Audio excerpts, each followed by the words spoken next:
Coming up, guess what? This is the 1000th episode of the Dinesh D'Souza podcast. I started this with Debbie being my primary organizer in the beginning of 2021, and we've been going at it. I hope you've been enjoying it. Guys, if you like the podcast, please share it. Send the link to others. Tell people about it.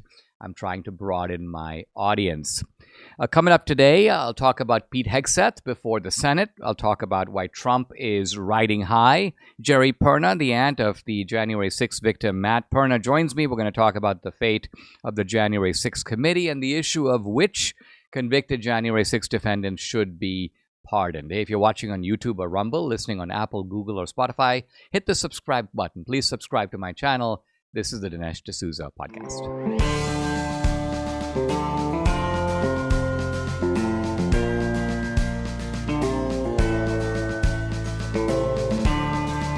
America needs this voice. The times are crazy. In a time of confusion, division, and lies, we need a brave voice of reason, understanding, and truth. This is the Dinesh D'Souza podcast.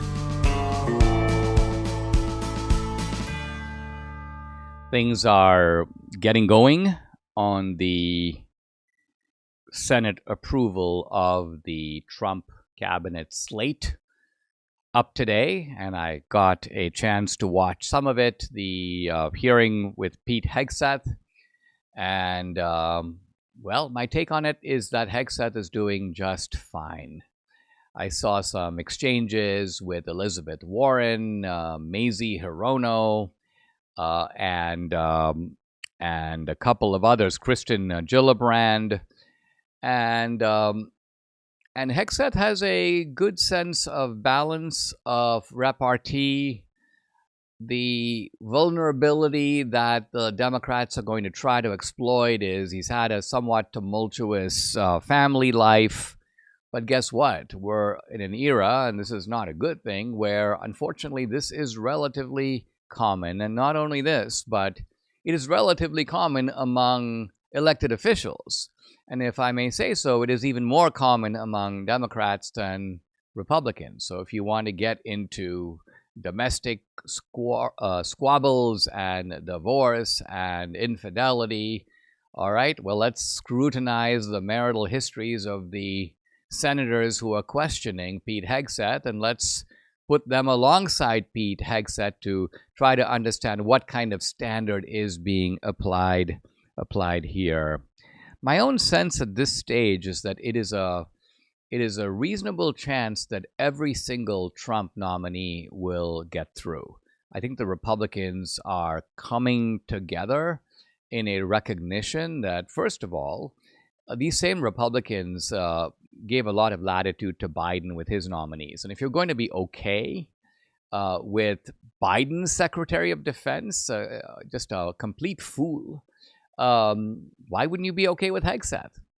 And similarly, if you're okay with a lot of the just deplorably bad guys that ran the Biden operation, from Mayorkas to Merrick Garland, the absolutely goofy and unqualified Pete Buttigieg, mayor of Fort Bend, Indiana, these clowns have been running the show. And applying that admittedly low bar, the Trump nominees are just stand tall above them like Hercules. Trump himself seems to be at a point of great strength. And we have seen this in a number of things. I saw it, Debbie and I saw it up close and personal with the Mike Johnson confirmation or support, his election as Speaker of the House, because there were Republicans who didn't want to do it, who were holding out. And basically Trump got on the phone and said, hey, I kind of need Mike Johnson. We're not going to get anybody else. I realize you've got reservations, but sort of basically do it for me, or do it because we are going to be calling the shots. And I think that's really what's going on. Trump is going to come in and say, this is the plan that we're pushing. Mike Johnson will get behind it. And the Republicans will get behind it, not even so much because of Mike Johnson, as because of Trump. And so If you want to know how do you hold a majority with one seat or just a couple of seats, the short answer is Trump has got to stay close to the phone. And he needs to call in on these wayward Republicans and say, basically, listen, and this will bring them into line. None of these Republicans wants to be primary. None of them wants Trump campaigning against him. So I think normally when I say that we have a de jure or an official majority, but not a real majority. But with Trump's active involvement, I think we do have a real majority, at least at the beginning of this new term, to get some really good things done. You can also see the way in which corporate America, the big CEOs, and I'm seeing a number of them being interviewed now on places like CNBC, the financial networks is where you get to hear Jamie Dimon come in from Chase Bank, or you begin to hear these big name CEOs, or also you see the digital moguls making their pilgrimages to Mar-a-Lago from Jeff Bezos. I don't know if Jeff Bezos went to Mar-a-Lago, but I know he's put up $1 million for the inauguration ceremonies. Mark Zuckerberg, of course, did undertake the pilgrimage, and so there's a desire here to recognize, and Zuckerberg was very explicit about it, that the election told us something. The election signals not just a political, but a kind of cultural and corporate shift in the country. And Mark Zuckerberg, wants to be part of it, which is another way of saying that Mark Zuckerberg he's not a resistance guy. He's not he's a guy who wants to be on the winning team. I guess he thought Biden was the winning team in 2020, and now he thinks that Trump is the winning team. Look at the way that Trump has prevailed over the legal obstacles. Who would have thought just a few years ago, with all these legal vultures, think of each of these charges as a vulture circling overhead, just waiting to feast on your carcass. And nevertheless, Trump has beaten them all. He's scattered the vultures. They've all gone away one by one. And what marks have they left on Trump? Well, he's a convicted felon. He's a convicted felon with basically no penalty, no punishment, no encumbrances, no probation officer, no community service, no fine, no nothing. So the civil case hasn't gone away, but that's something that Trump can deal with, I think, effectively on appeal. But here is Trump essentially riding high. Another example of this, I think, is the way that John Fetterman, the senator from Pennsylvania, seems to have become a little bit of a Trumpster himself. First of all, he's been saying nice things about Trump, going back to when people asked him, this is on left-wing networks about Pennsylvania, and he goes, hey, listen, there are a lot of guys in my state who like Trump. And it's not because they are fascists, and it's not because they're extremists. These are good guys. They are reasonable. They're thinking about the future of the country. They love the country. They think Trump is the best solution for the country. It's important for him to have said that. And then he's gone a lot further, and now he made a pilgrimage down to Mar-a-Lago to meet Trump. I predict that Fetterman will be a pretty reliable supporter of Trump's cabinet nomination. Not to say that Fetterman ceases to be a Democrat, but he is a wayward Democrat. In fact, he's better than Sinema. He's better than Manchin. Those guys were wavering Democrats in a sense, but my view of Manchin is fundamentally this guy is a coward. He's an invertebrate. He's a weakling. Fetterman is not a weakling. When Fetterman speaks, and by the way, Fetterman has basically gotten his brain back. It's interesting that as he gets his brain back, he's moving in a conservative direction. Fetterman speaks like, this is how I see it. Take it or leave it. You never get this. Fetterman doesn't give you the sense that he's crafting his words to appease, Chuck Todd or some host on CNN. Fetterman is confidently saying, this is what I think. In fact, he even makes jokes about it. People go, why are you going down to Mar-a-Lago? He goes, well, I'm looking to see if I might be able to be, named the Pope of Greenland. So, this is Fetterman basically giving the middle finger to these journalists who think they're trying to score a point on him. Now, let me turn briefly to the fires in California and just make an observation about those. It's just coming out that a number of the fire fighting initiatives that were being undertaken by the LA Department of Water and Power were blocked for environmental reasons. The LADWP, the LA Department of Water and Power, in 2019 began a program of replacing 100-year-old power lines. These are basically old wooden power lines that were made in the 1930s through the 1950s. They were installed more than half a century ago. And not only were these poles, wooden poles themselves, obviously susceptible to fire, but they were put in a manner that were close to each other. And basically, the LA Water and Power Department said, let's take these old wooden poles down. Let's replace them with steel poles. Let's widen the fire lane access lanes in the area. Let's put fire-resistant power lines. And all of this was to fight, quote, an elevated fire risk. So they knew that there was an elevated fire risk. They knew that they needed to do things to reduce the susceptibility of these fires spreading. And then what happened was, well, there were some hikers who were walking through there, and they noticed that there were apparently some plants. These are called Bronton's milkvetch, milkvetch. I've never heard of these plants, but they're called Bronton's milkvetch plants. And apparently they have some sort of federal protection because there's a limited number of these plants available in nature. And so these hikers complained, and the whole project was junked. It was shelved, it was stopped, and the result of it was that they were able to save 200 Bronton milkvetch plants. And where are those Bronton milkvetch plants now? Gone. Torched. Burned in the fires. So the bitter irony is that the risk of fire was intensified by not undertaking preventive measures to save the Bronton milkvetch plants that are now consumed in those very same fires.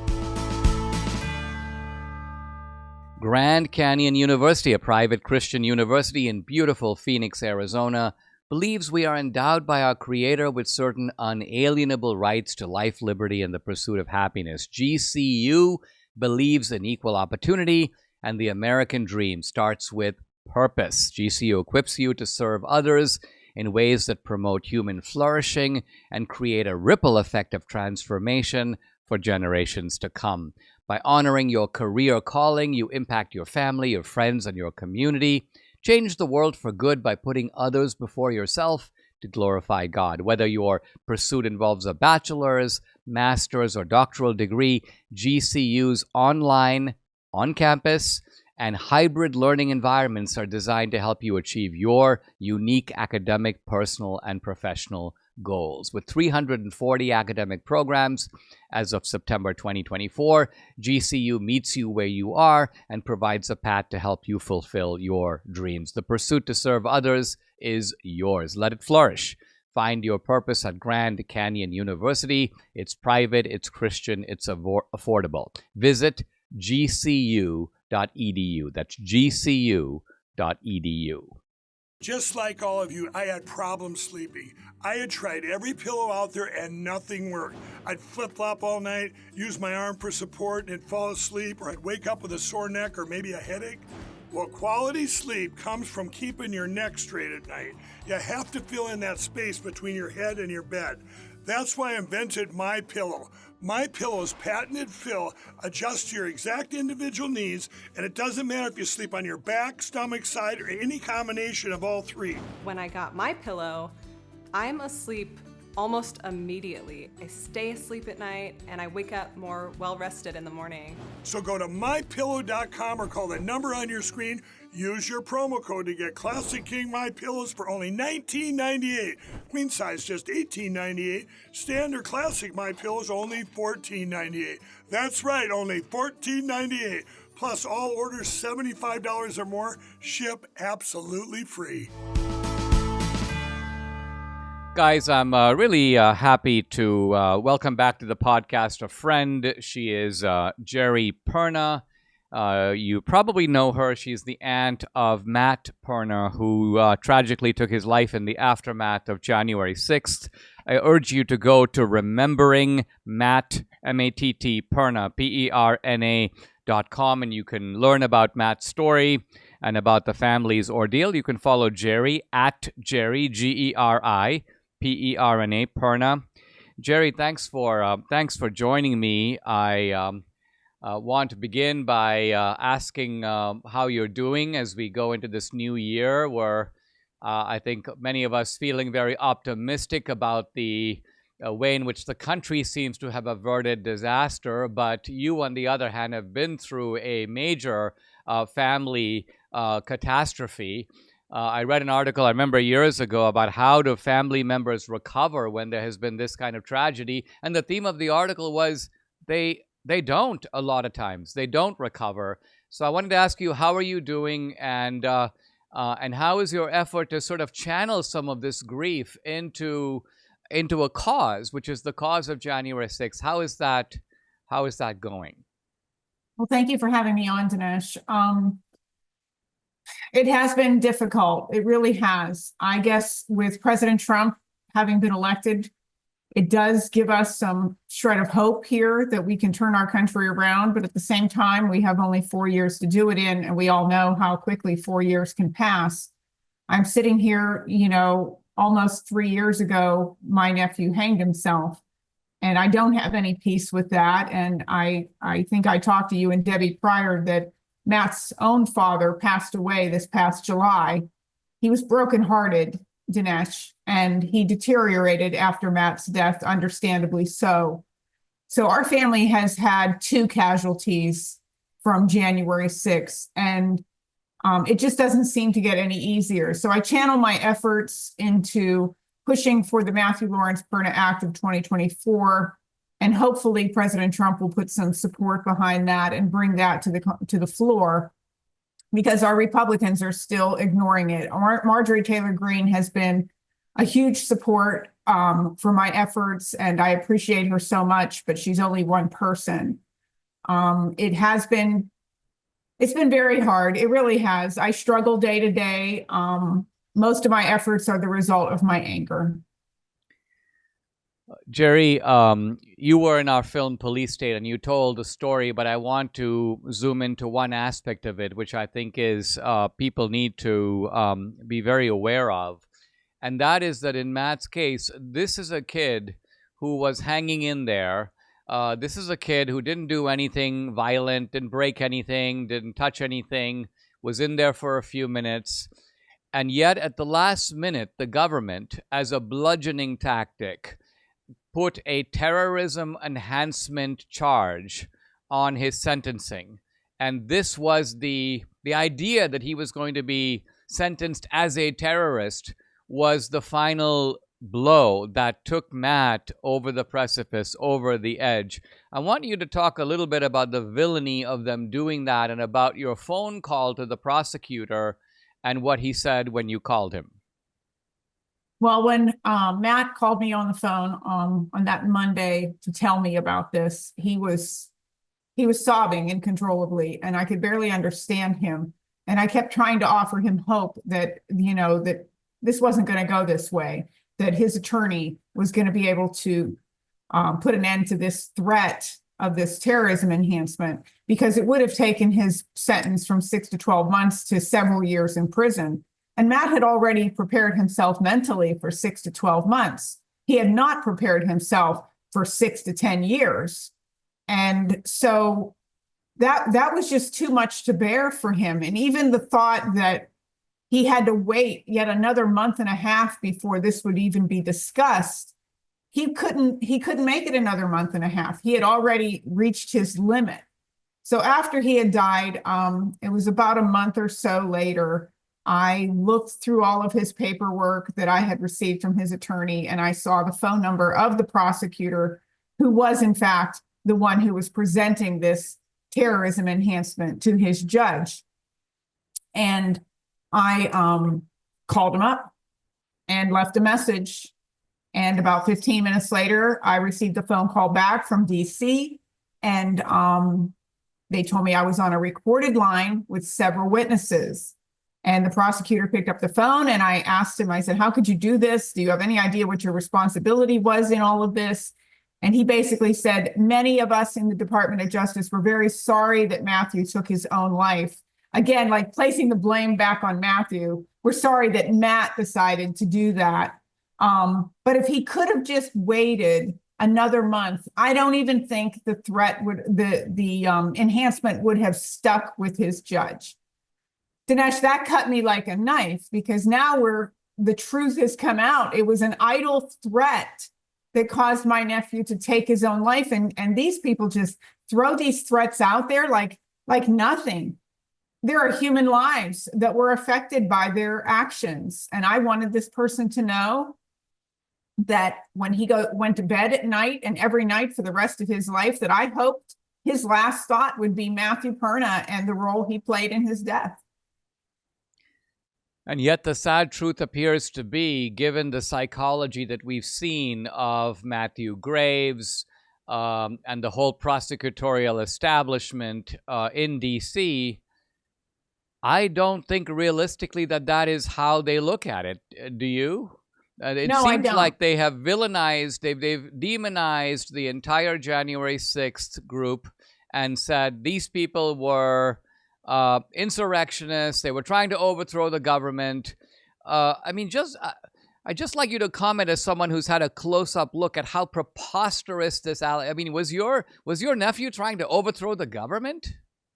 Absolutely not. Matthew went that day because he thought he was going to be there to celebrate Pence not certifying the election. It was going to be historic. It was going to be an historic moment, but that is not what it ended up being. And we all know that this was planned out very carefully by the Democrats and others. And it blew up in everybody's face. And I don't know if they had this thought that Donald Trump was never going to become president again, and this was all just going to continue, and the truth would be swept under the carpet. But that's not what is happening. And my hope is that the truth comes out. All of the truth comes out. Right now, there is all this talk about pardons, and Vice President-elect J.D. Vance made a statement the other day that definitely ruffled some feathers about not everyone would receive a pardon. And I am in agreement with him on this. And I have taken quite a bit of flack for my views because people think that I am totally on board with every last January 6th receiving a pardon. And I simply am not, because there were provocateurs that day. There were agitators and instigators who have been arrested for their actions. And it was those actions, Dinesh, that brought out the term and the narrative of January 6th as it being an insurrection. So the actions of some affected the lives of many. And I don't believe they deserve a pardon. Do I believe they should rot in jail for years and years? No, I do not. But I don't believe that everybody is to receive a pardon. And I agree with J.D. Vance on that. What would you say? And I'm just raising this as something for you to respond to and think aloud about. You could make an argument that said, look, there could be some people who did some bad things, but that this January 6th prosecution has been corrupted from the beginning. Leave aside the element of luring people into the Capitol by giving no indication that they need to leave. No one with a bullhorn ever said, clear out this building right now. This is a restricted area. You can come on a tour, but you can't get in this way. There was none of that. Second of all, you could argue that pretty much the basic civil liberties of all the defendants were violated by the strong-arm tactics, which we've heard you talking about even in the case of Matt, that were really applied across the board. And so the point here being that if you have the rights of defendants violated, it is part of our legal system that that kind of evidence becomes tainted, becomes corrupted. And this would apply even to people who did bad things. In other words, not that those people don't deserve to be prosecuted, but they were prosecuted by bad people in the wrong way. And therefore, the argument would be, you know what? This whole thing has got to be let go, not because that serves justice, but because you people who are in charge of the prosecution abused your discretion, abused your power, and this is what you get when that happens. Well, I agree that there definitely was a complete and total overreach of power, and the justice system failed everybody, but they are not above being investigated either. I believe these judges and our DOJ should be investigated to the fullest, and I don't care how much it costs to do that. Because, I mean, let's face it, there are a lot of people involved in this, but I just can't get behind anybody swinging a baseball bat at a police officer. I can't condone that. And for me to,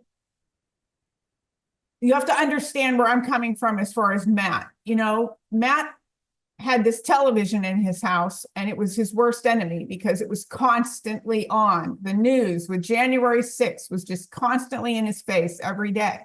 And do you know what he would tell me, Dinesh, when footage was released of a January 6er behaving badly?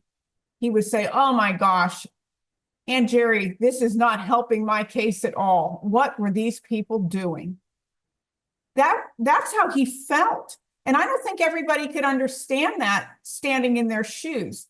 I watched him and I heard him, how he was just disheartened by some of the actions of people that took place that day. But as I said, they don't deserve to sit in prison, but I just don't feel that they are worthy of the same pardon that somebody who just casually walked in, like, let's say, Tim Hale. Tim Hale spent 3 years of his life in prison over the obstruction charge, which was eventually overturned by the Supreme Court. Those are 3 years he's never going to get back.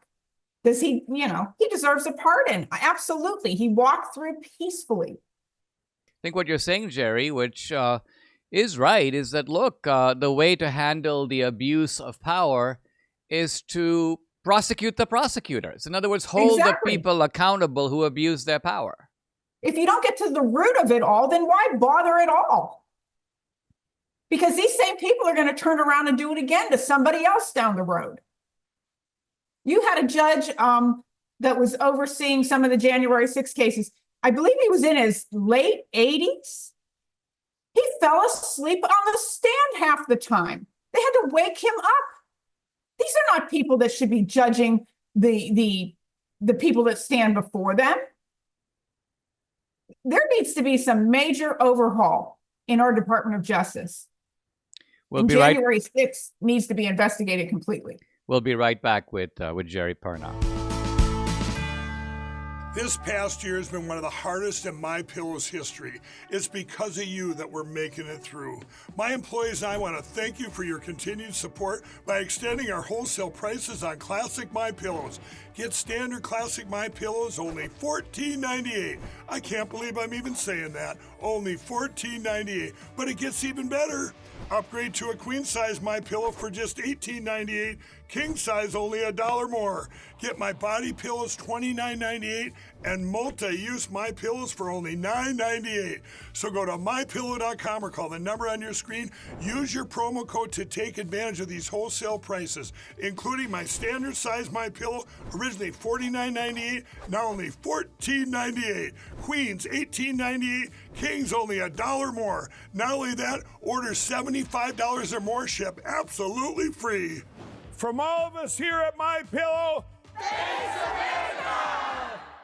Big new year ahead of us, guys. I'd like to invite you to check out my Locals channel. Do consider becoming an annual subscriber. A great way to support my work. I post a lot of exclusive content on Locals, including content you won't get on other social media platforms. You get Dinesh Unchained, Dinesh Uncensored, and you can interact with me directly. I do a live weekly Q&A every Tuesday. Well, tonight, 8 p.m. Eastern. no topic is off limits. I've also uploaded some cool films to locals, more coming up this year. Documentaries, feature films. Police State is up there, 2,000 Mules, and of course the latest film, Vindicating Trump. If you're an annual subscriber, you can stream and watch this movie content for free. It's included with your subscription. So check out the channel. It's dinesh.locals.com. I'd love to have you along for this great ride. Again, it's dinesh.locals.com.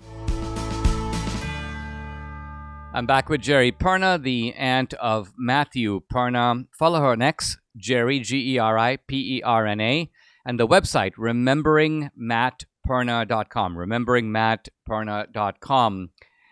Geri, we've been talking a little bit about pardons, and of course, Biden has been on a pardon binge, pardoning, getting some guys out of Guantanamo, pardoning a bunch of crooks.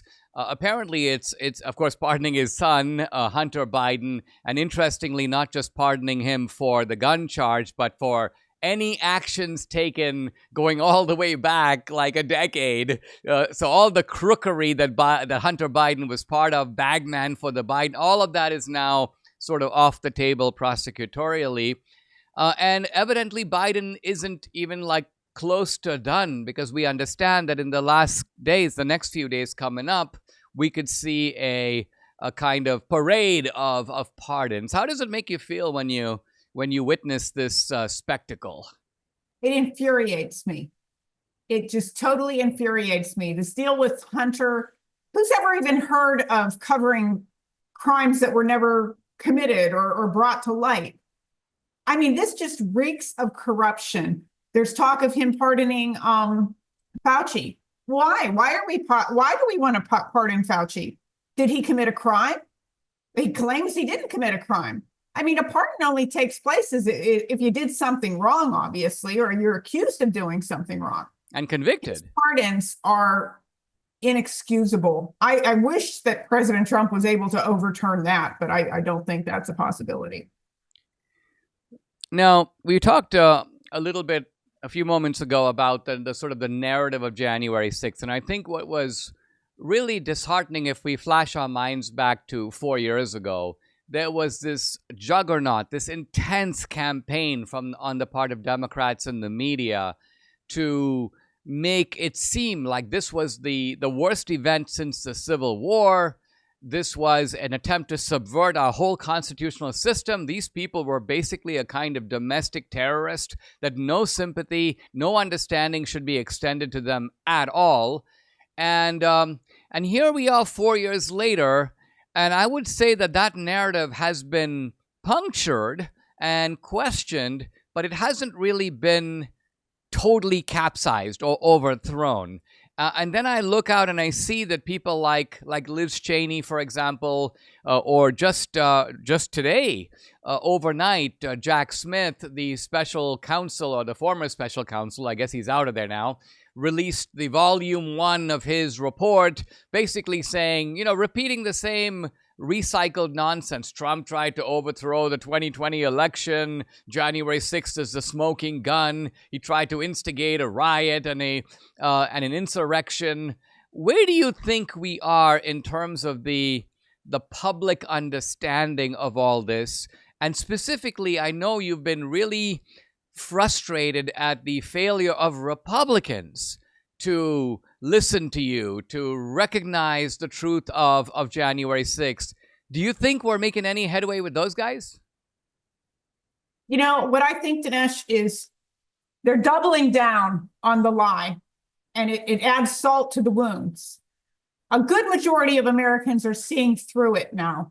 Thanks to social media, a good majority are seeing through January 6th and are agreeing that this was a setup. But the Democrats are never, ever going to admit what it was all about. They're never going to. They will go to their graves lying, as they lie about everything. But the Republicans have not been very vocal either.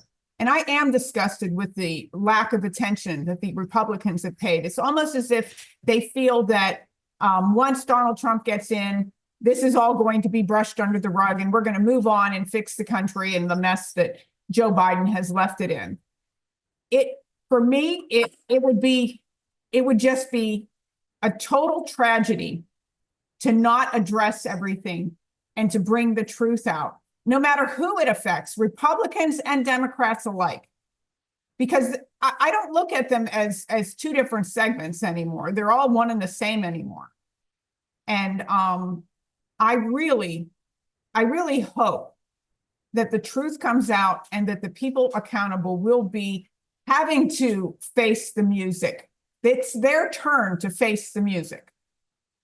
When you say one and the same, are you saying that there is I assume you're not saying that the Republicans are so much putting out the lie, but are you saying that they are so fearful, they are so intimidated by the media that they don't want to be seen? For example, congressmen don't want it to come out, oh, I met with Geri Perna and she told me all about January 6th. They run away from the issue really in fear. I have to say that has been the case over the last 4 years. They have definitely been silent. They have been very careful about their comments or their support for the J6ers. It's almost as if it's the elephant in the room and they don't want to address it. And I even had a meme one time I put it on Twitter. J6 is the elephant in the room full of rhinos. Very clever. And yeah. I know that once President Trump is in office and he addresses this publicly with January 6th, you're going to see the Republicans all of a sudden have a spine and start speaking out and echoing him. But up until now, they've been silent for the most part. I mean, it does seem heartening that I have to say with Trump that in the beginning, even Trump was keeping his distance from January 6th. And that might have been somewhat strategic. Obviously, he was being implicated in it directly. And there might have been some legal reasons why he was doing that. But it seems very important that he move on this really on day one or right about day one, right? This is not a case where we want this to drag out. We would like to see some action right up front. Part of the so-called shock and awe that were being promised on Inauguration Day or the day after Inauguration Day. Do you agree that this is something that needs to be hit right up front? Because I think that if Trump strikes with one heavy blow, the media is going to be a little bit frazzled. There'll be so many things happening. They won't know whether to try to counterattack here or there because they will be getting blitzed on all fronts. Oh, I think they are going to get blitzed on all fronts. And, President Trump has said we need to get the people out of jail who have been rotting in prison. That was first and foremost. He has also said that he will be examining pardons on a case-by-case basis after that. But, you could definitely commute these sentences and get these people out of jail and then investigate these overreaches of power that placed them there in the first place. But I hope he does come out of them just like punching left and right. I'm thinking in my mind that President Trump has a stack of executive orders just waiting for his signature, and he's going to get carpal tunnel by the time he gets finished. Yeah. And they're going to be furious. I hear that they do have a presidential auto pen which can do multiple signatures at one time, and that may come in really handy at this time. Geri, let me close out. And looking at what President Biden has been rolling out these last several weeks, it's only justified. But I'm not saying two wrongs make a right either. And that's another reason about as far as the pardon discussion goes. Tit for tat isn't right either. So that's why I think things should be done or in an organized fashion. Let me close out with this, Geri. The pardons is the first step. The accountability is the second step. I think the final step is when there is a true public understanding of what happened and what didn't happen in January 6th. If we get to that point where the American people, by and large, see through all this, and the Democrats, there are some people, as you say, who will lie to the bitter end. But nevertheless, if we're able to get the counter story out there effectively, do you think that will bring you some closure on this tragic episode with your nephew? Or do you think that this is something that will haunt you the rest of your life? I think there are some aspects of all of this that could bring me some closure. There are. But at the same time, Dinesh, I will go to my grave grieving the loss of my nephew in the country that he loved so much, and that I watched my brother deteriorate. I mean, it wasn't just one family member here, and many people don't know that, my brother died. And one of the things about my brother that I am looking into is when Matt was taught, when they were talking about sentencing Matt to the 6 to 12 months, Matt asked, is there a chance I could have house arrest so that I could take care of my dad? My brother had Parkinson's disease, and Matt was his holistic provider. Matt had everything on point with him. He had a whole regimen of things that helped my brother keep a pretty independent lifestyle. And Matt did not want that to go by the wayside if he was in jail. And the probation officer who would hear such a request came back with a denial and said, there is no proof whatsoever that you are your father's caregiver or that he even needs one. And here we are, less than 2.5 years later, my brother died. And he was no longer taking any of the supplements and the protocol that Matt had him on, a daily regimen. He stopped all of it after Matt died. So I just feel like 2 of our family members were taken by this Justice Department, and that's not something I can ever forget. Guys, I've been talking to Geri Perna, the aunt of Matt Perna.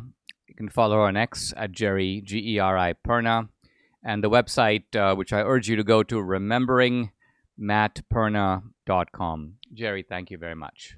Thank you, Dinesh.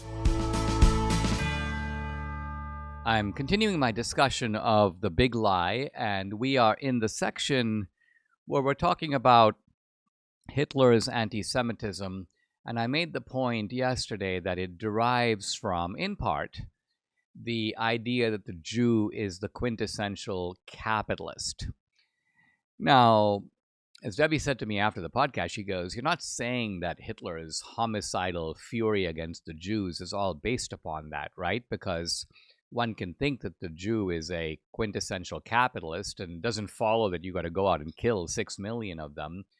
And so I think that the fury of Hitler's anti-Semitism requires deeper explanation. In fact, taps into some chords of fundamental evil that are truly inexplicable, or at least inexplicable outside of some kind of theological framework. But nevertheless, I was just saying that the idea of the Jew as a financier and a swindler was part of Hitler's pretext, part of his justification for the anti-Semitism. Now, the question is, since I've been arguing that Hitler was on the left, the question is this a left-wing way to think? Do people on the left, do people in the socialist, Marxist camp tend to see Jews as capitalists and hate them for it? And the answer is yes. In fact, very interestingly, we can turn for our Exhibit A to none other than Karl Marx. Now, Karl Marx was born a Jew. He was, according to most accounts, Jewish in his cultural habits. He was baptized as a Christian, although he didn't practice any kind of Christianity. In fact, to be honest, he didn't practice any kind of Judaism either. He was a professed atheist. And so when we say Marx was a Jew or Marx was not a Jew, we're not talking about Marx's theological commitments. We're talking about Marx's cultural heritage. In 1844, Karl Marx wrote an essay called On the Jewish Question. And I just want to read 4 sentences or 5 sentences from that essay because it's very illuminating, and for people who haven't studied Marx, kind of unexpected. Here's Marx. And I'll pause with each sentence and offer some commentary. This is a very important passage. Let us consider the actual worldly Jew. Not the Sabbath Jew, but the everyday Jew. Pause. So here Marx is starting off by saying, all right, I want to talk about Jews as a group. I'm not talking about the religious Jews. I'm talking about the Jews, because there are lots of people who are Jews and they think of themselves as Jews, and they are part of the Jewish community. In fact, they maintain a certain kind of ethnic or tribal Jewishness, but they don't necessarily perform the Jewish rites. They don't even necessarily take the Sabbath seriously. They don't necessarily celebrate Jewish holy days, but nevertheless, they are Jews, as Marx is putting it, the actual worldly Jew. He says, let us not look for the secret of the Jew in his religion. Very telling. Marx is saying that the clue to Judaism is not the Jewish faith. And in fact, the Jewish faith is a little bit of an oxymoron. Judaism is not a faith in the sense that you can speak of the Christian faith, because in Christianity, the faith element is central. Judaism, like Islam, is more of a code of practices, of laws. And so what Marx is getting at is he's making the claim, and I'm not agreeing or disagreeing, I'm simply interpreting it. He says the key to the Jew is not religious at all. Well, what is it? What is the secular basis of Judaism? Practical need, self-interest. What is the worldly religion of the Jew? Huckstering. What is his worldly good? What is his worldly God? Money. This is Marx. And you notice the close resonance to what Hitler said and what Fader said, the economist that Hitler was paying close attention to, and what the Nazis believed.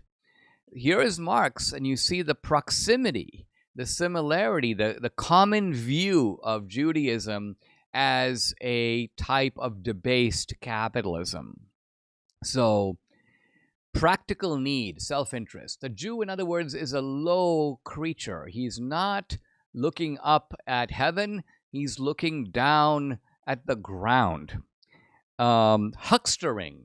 So it's not just that the Jew is a capitalist, he's a swindler. Huckstering means you're an operator, you're a card shark, you're a trickster with money. What is his worldly god? Money. So think of it. If one thinks of like anti-Semitic themes or tropes through the centuries, here is someone born into Judaism, Karl Marx, echoing this anti-Semitism very clearly and agreeing with it, and basically saying this is not just an incidental characteristic of Jews, this is their defining characteristic. So, Marx continues, very well then, very well then.